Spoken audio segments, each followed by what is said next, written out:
बानी पीटीआई और बुशरा बीबी को एक और केस में सजा मिलेगी या बरियत होगी। 190 मिलियन पाउंड केस का फैसला आज 11:30 बजे सुनाया जाएगा।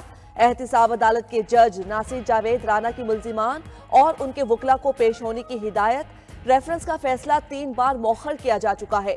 बानी पीटीआई की बहन अलीमा खान ने कहा, बानी पीटीआई को फैसले का इंतजार है। बानी ने कहा है, कोई डील नहीं कर रहा, तमाम केसेस का सामना करने के लिए तैयार हैं। बगैर सबूत जेलों में रखे लोगों को रिहा किया जाए।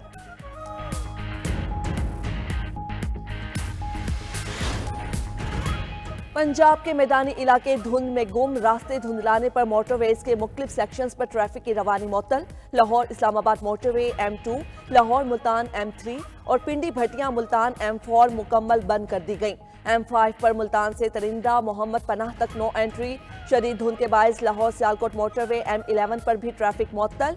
कौमी शाहराह पर धुंध की लपेट में ट्रैफिक की रवानी सुस्त रवि का शिकार। मोटरवे पुलिस की ड्राइवर्स को फॉग लाइट्स इस्तेमाल करने की हिदायत।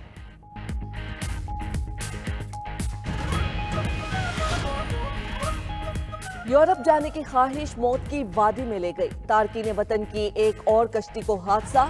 44 पाकिस्तानियों समेत 50 तारकीन वतन जाँ बहक। मराकशी मीडिया के मुताबिक कश्ती मगरबी अफ्रीकी मुल्क मोरितानिया से गैर कानूनी तौर पर स्पेन जा रही थी। मराकश की समुद्री हुदूद में डूब गई। कश्ती पर 66 पाकिस्तानियों समेत 86 अफराद सवार थे। 36 को बचा लिया गया। बच जाने वालों ने बताया कि कश्ती 2 जनवरी को स्पेन के लिए रवाना हुई थी।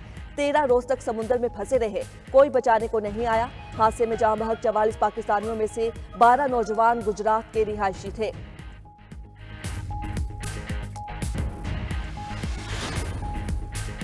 पीटीआई ने 22 निकाती चार्टर ऑफ डिमांड हुकूमत को पेश कर दिया। 2 तहकीकाती कमीशन बनाने का मुतालबा। उमर अयूब ने तहरीरी मुतालिबात स्पीकर कौमी असम्बली को पेश कर दिए। तहरीक इंसाफ के चार्टर ऑफ डिमांड में कहा गया कि बानी पीटीआई को रिहा किया जाए। 2 तहकीकाती कमीशन बनाए जाएं। पहला कमीशन 9 मई वाक़यात और बानी पीटीआई की गिरफ्तारी की कानूनी हैसियत की तहकीकात करे। दूसरा कमीशन 24 से 27 नवंबर तक के वाक़यात की तहकीकात करे। इस्लामाबाद में मुजाहिरीन पर फायरिंग की तहकीकात का भी मुतालबा।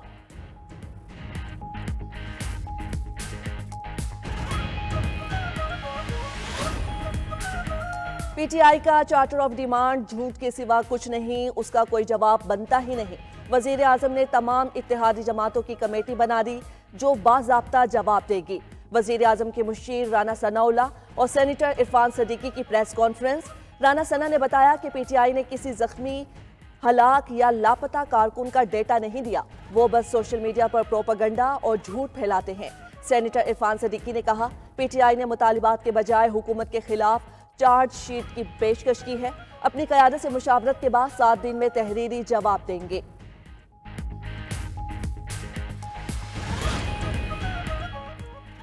राना सना साहब, आप आए, आपको केपी में लोगों के घरों में लेकर जाते हैं। पीटीआई के सेक्रेटरी इत्तलात शेख वकास अकरम की पेशकश।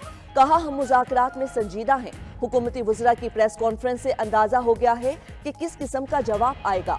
हम अपने कारकुनान के लिए इंसाफ लेकर रहेंगे। अपोजिशन लीडर उमर अयूब ने कहा, हमें डील चाहिए ना ढील। हमारा सबसे पहला मुतालबा असीरान की रिहाई है। हुकूमत 7 रोज में जवाब देगी। साहिबजादा हामिद रजा ने कहा, हमारे पास जख्मियों और शोहदा की लिस्ट मौजूद है जो हुकूमत को नहीं कमीशन को देंगे।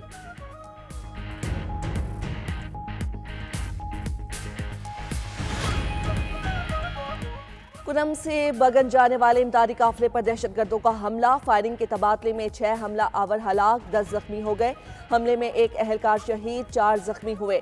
जिले इंतजामिया के मुताबिक काफिले में शामिल 3 गाड़ियों को भी नुकसान पहुंचा। डीपीओ कुरम के मुताबिक शरपसंदों की फायरिंग पर सिक्योरिटी फोर्सेस और पुलिस ने बरवक्त रिस्पॉन्स किया। गनशिप हेलीकॉप्टर्स भी शरपसंदों के खिलाफ कार्रवाई में मसरूफ हैं। किसी भी शरपसंद को नहीं बख्शा जाएगा।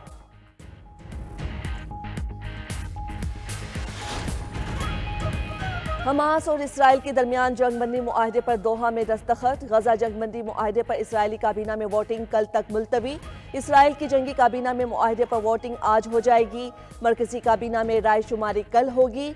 सहूनी हुकूमत की मरकजी काबीना से मंजूरी के बाद जंगबंदी मुआहदे पर अमल दरामद इतवार से शुरू होगा। इसराइली वजीर बेन गवेर जंगबंदी की मुखालिफ हुकूमत से अलग होने की धमकी दे दी। अपोजिशन लीडर ने नेतन्याहू को खौफजदा न होने का कह दिया। बोले कैदियों की रिहाई के मुआहदे को तरजीह दें।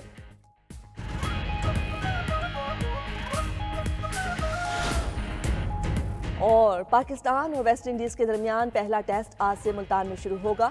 मेहमान टीम 19 साल बाद पाकिस्तान में टेस्ट मैच खेलेगी। सीरीज की ट्रॉफी की रुनुमाई दोनों कप्तान शरीक हुए। मैचेस के लिए खिलाड़ियों ने फोटो शूट भी कराया।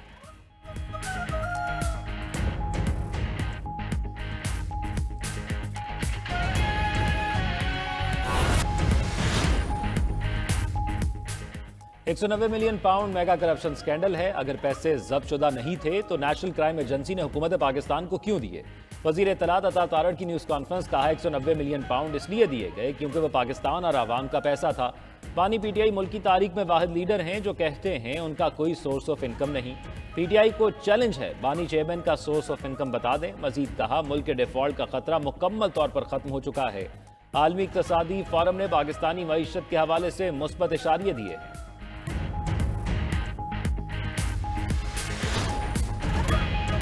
सिविलियंस के ट्रायल में शहादतों पर कैसे फैसला हुआ? अदालत ने आपसे मिलिट्री ट्रायल वाले केसेस का रिकॉर्ड मांगा था। अदालत को यह रिकॉर्ड देने से इनकार कर दिया गया। जस्टिस हसन अजहर रिजवी के सिविलियंस के मिलिट्री ट्रायल केस में रिमार्क्स। कहा हुकूमती वकील को यह जवाब नहीं देना चाहिए था। वजारत दिफा के वकील ख्वाजा हारिस ने कहा अदालत को एक केस का रिकॉर्ड जायजा के लिए दिखा देंगे। जस्टिस मोहम्मद अली मजहर बोले अदालत ने प्रोसीजर देखना है, क्या फेयर ट्रायल के मिलिट्री कोर्ट में तकाजे पूरे हुए? अदालत ने ट्रायल में पेश शवाहिद को डिस्कस नहीं करना। अदालत महज शवाहिद का जायजा लेना चाहती है। नेचुरल जस्टिस के तहत किसी को सुने बगैर सजा नहीं हो सकती। ख्वाजा हारिस ने दलाइल में कहा कि अदालत बुनियादी हुकूक के नुक्ते पर सजा का जायजा नहीं ले सकती। अदालत ट्रायल के रिकॉर्ड का मेरिट पर जायजा भी नहीं ले सकती। जस्टिस जमाल मंदोखेल ने सवाल पूछा क्या आर्टिकल 3 में बुनियादी हुकूक वापस ले लिए गए हैं? केस की समाअत कल तक मुलतवी। वज़ीर आज़म शहबाज शरीफ का झूठे कारोबार के फरोग के लिए इनकलाबी इकदाम। वज़ीर आज़म यूथ प्रोग्राम के तहत कर्ज की रकम 5 लाख से बढ़ाकर 15 लाख करने की हिदायत। वज़ीर आज़म की छोटी और दरमियाने दर्जे के कारोबार को सहूलियात देने के लिए सर्वे जल्द मुकम्मल करने की हिदायत। कहा कि SMEs के जरिए मुल्की बरामदात में इजाफा हुकूमत की तरजीह है। वज़ीर आज़म ने FPR को महसूलात से मुताल्लिक केसेस जल्द निपटाने की हिदायत कर दी। कहा ऐसे अफसरान जो कमजोर या गलत बुनियादों पर केसेस बनाने में मुलव्विस हैं उनको करार वाकई सजा दी जाएगी।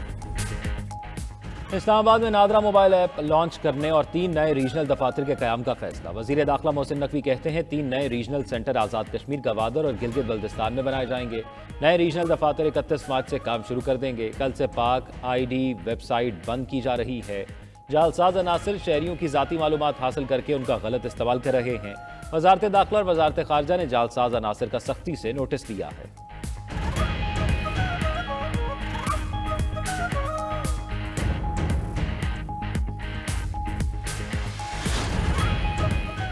कौमी असम्बली में अपोजिशन का फिर एहतजाज। OO के नारे।